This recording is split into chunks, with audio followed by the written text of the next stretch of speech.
Olá, povo de Deus, terça-feira da 28ª semana do Tempo Comum, 13 de outubro de 2020. A nossa reflexão de hoje é a partir de Gálatas 5, de 1 a 6 e Lucas 11, de 37 a 41. Foi para a liberdade que Cristo nos libertou. Permanecei, pois, firmes, e não vos sujeiteis outra vez ao jugo da escravidão. Podemos dizer que essa é a perspectiva de toda a carta de Paulo aos Gálatas. Por isso, essa carta é conhecida como o Evangelho da Libertação. No texto de hoje, Paulo enfrenta um dos problemas cruciais para os judeus convertidos ao cristianismo. Como eles eram circuncidados, eles queriam impor a todos os convertidos ao cristianismo a mesma obrigação que estava prescrita na lei judaica. Para Paulo, quem fica apegado à lei se torna um estranho para Cristo, pois abandonou a graça. A circuncisão para o cristão não tem mais valor algum. É em virtude da fé pelo Espírito que se pode esperar a justiça, ou seja, a justificação. Uma fé que se revela na vivência do amor.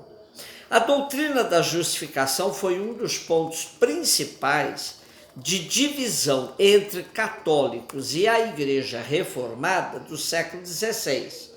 Por isso, é de suma importância a declaração conjunta da Igreja Católica Romana e Federação Luterana Mundial de Augsburgo, 31 de outubro de 1999, sobre a doutrina da justificação. Dentre outras afirmações importantes de tal declaração, temos: luteranos e católicos compartilham do alvo comum de confessar em tudo a Cristo, ao qual unicamente importa, acima de todas as coisas, como mediador uno, pelo qual Deus, no Espírito Santo, dá a si mesmo e derrama seus dons renovadores.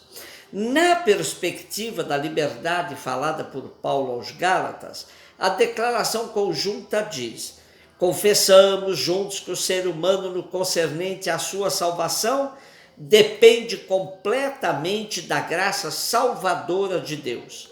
A liberdade que ele possui para com as pessoas e coisas do mundo não é liberdade com relação à salvação. Isto quer dizer que, como pecador, ele se encontra sob o juízo de Deus, sendo por si só incapaz de se voltar a Deus em busca de salvação ou de merecer sua justificação perante Deus ou de alcançar a salvação pela própria força. Justificação acontece somente por graça. Isso é extremamente significativo, pois de tanto insistir em nossas obras, caímos inúmeras vezes na tentação de que essas obras garantem nossa salvação, deixando em segundo lugar o papel da graça em nossa vida. Se somos justificados somente pela graça, nossas obras ganham o caráter de ações livres e não mais de obrigações. Somente uma fé gratuita pode mesmo nos salvar e nos libertar do relacionamento de barganha com Deus.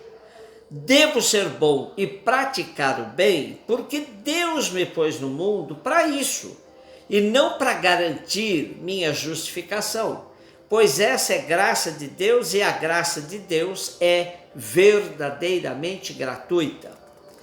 Lucas 11, 37 e 41. A leitura da perícope completa, que está em Lucas 11, de 37 a 54, será lida em 3 dias, hoje, amanhã quarta e depois de amanhã quinta.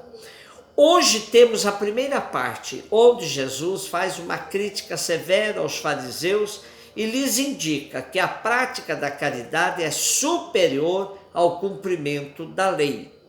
Depois Jesus dedica 3 ai de vós aos fariseus e 3 ai de vós aos escribas, doutores da lei.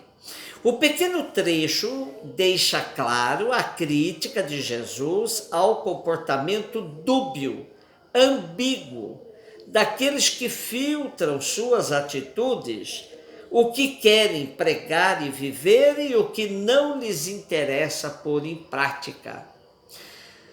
Diante disso, Jesus repreende o comportamento hipócrita dos fariseus, que aprenderam a viver de maneira camuflada, isto é, por fora, pareciam os mais autênticos representantes da lei, por dentro, selecionavam o que queriam viver ou não da lei.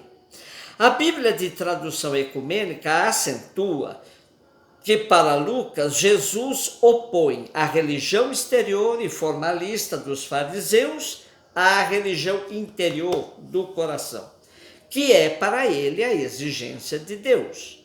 O texto de hoje começa com Jesus se recusando a fazer o ritual judaico da ablução, ou seja, lavar as mãos antes das refeições.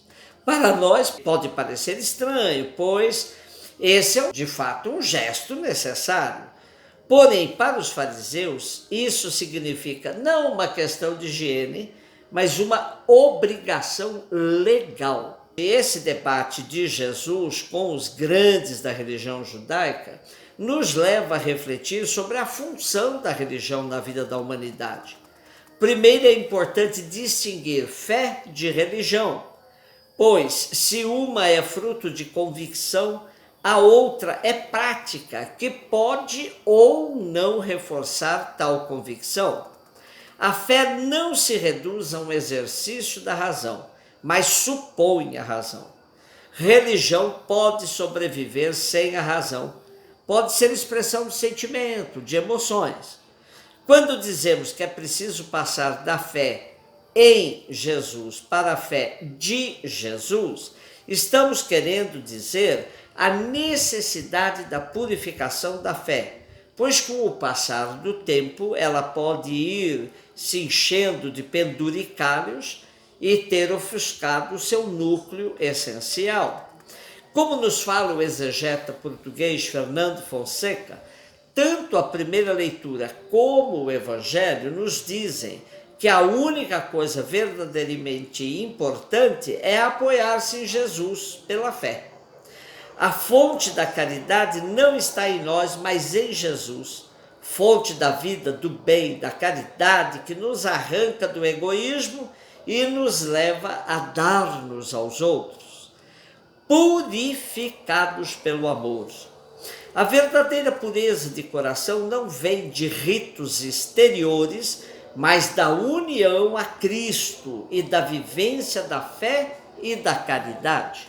Religião, portanto, nesse contexto, ou nos leva à prática da justiça e é verdadeira, ou nos empurra numa alienação que mais nos distancia de Deus do que dele nos aproxima. No nosso contexto de hoje, Jesus deveria ficar profundamente irado ao ver tanta gente usando o seu nome e explorando o povo, metendo a mão no bolso alheio. Nosso país está mergulhado numa hipocrisia farisaica sem limites, onde até Deus é usado como chavão, Deus acima de todos. E corremos o risco de, em nome da religião, fundamentarmos um país violento, corrupto, sem ética e sem moral, onde vemos um líder religioso na prisão, uma líder religiosa assassina de seu marido pregando com tornozeleira, outro membro religioso importante acusado de ter usado dinheiro do povo para fazer patrimônio pessoal. Seguramente Jesus estaria outra vez em debate com toda essa turma que fala em seu nome, mas que não vive o que ele fala, o seu evangelho. Fariseus de ontem e de hoje, não tem tanta diferença. Precisamos nos cuidar para que nossa fé seja fruto de convicção e não uma prática alienada que mais nos distancia do que nos aproxima de Deus, do Evangelho e da prática de Jesus. Um beijo no seu coração.